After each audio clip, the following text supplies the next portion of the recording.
Hello everyone, happy Navratri.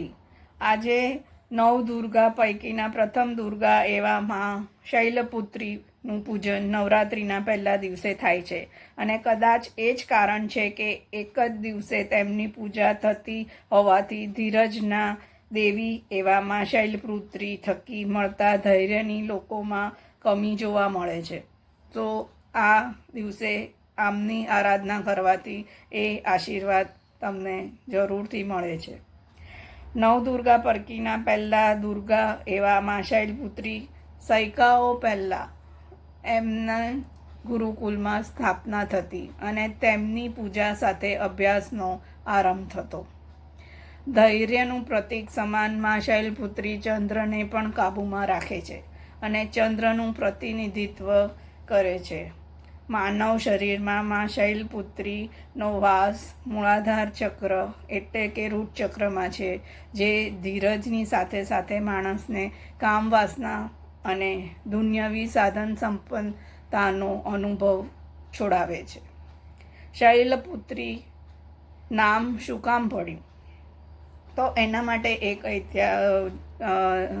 ઐતિહાસિક story છે કે શૈલપુત્રી એ શાથી કહેવાયા?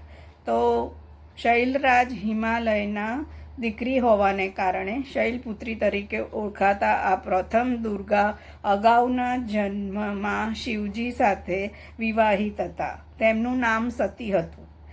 સતીના પિતા પ્રજાપતિ દક્ષે વિશ્વના સૌથી વિશાળ યજ્ઞનું આયોજન કર્યું। એમાં તેમણે તમામ દેવી દેવતાઓને બોલાવ્યા, પણ શંકરને બોલાવવાનું ટાળ્યું। એટલું જ નહીં, તેમણે દીકરીને પણ આમંત્રણ આપ્યું નહીં। જોકે દીકરીને એ યજ્ઞમાં જવાનું બહુ મન હતું, એટલે માં સતીએ જીદ પકડી। મહાદેવે તેમને સમજાવ્યા કે આમંત્રણ આવ્યું નથી એ જ દર્શાવે છે કે દક્ષ આપણાથી નારાજ છે। જોકે સતીને જીદ છોડી નહીં, એટલે ના છૂટકે શંકરે તેમને જવાની પરવાનગી આપી। સતી રાજી થઈને પિતાના ઘરે ગયા, પણ ત્યાં તેમને કોઈના ચહેરા પર ઉત્સાહ જોવા મળ્યો નહીં। માં સિવાય કોઈને તેમની સાથે સરખી રીતે વાત પણ કરી નહીં।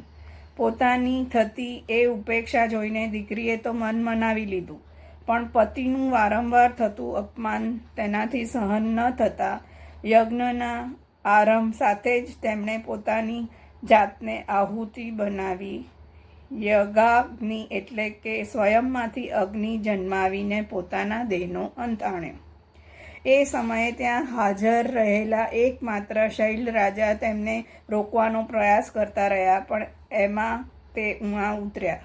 જોકે એ પછી પણ માં સતીને શૈલરાજનો એ પ્રયાસ યાદ રહી ગયો અને તેમણે ત્યાર પછી શૈલરાજના ઘરે જન્મ લીધો, જેને કારણે તેઓ શૈલપુત્રી તરીકે ઓળખાયા। તો માં શૈલપુત્રીની આરાધના કરવાથી સૌથી મોટું ફળ મળે છે કે માં લક્ષ્મીનો વાસ હોય છે। શૈલપુત્રી જ્યાં હોય ત્યાં માં લક્ષ્મી સદાય ટકી રહે છે। માં શૈલપુત્રીની આરાધના કરનારા ધીરજ અને સહનશીલતાવાળા બને છે। વિનાશી શક્તિને કાબૂમાં રાખવાનું કામ પણ હિમાલય પુત્રી માં શૈલપુત્રી કરે છે।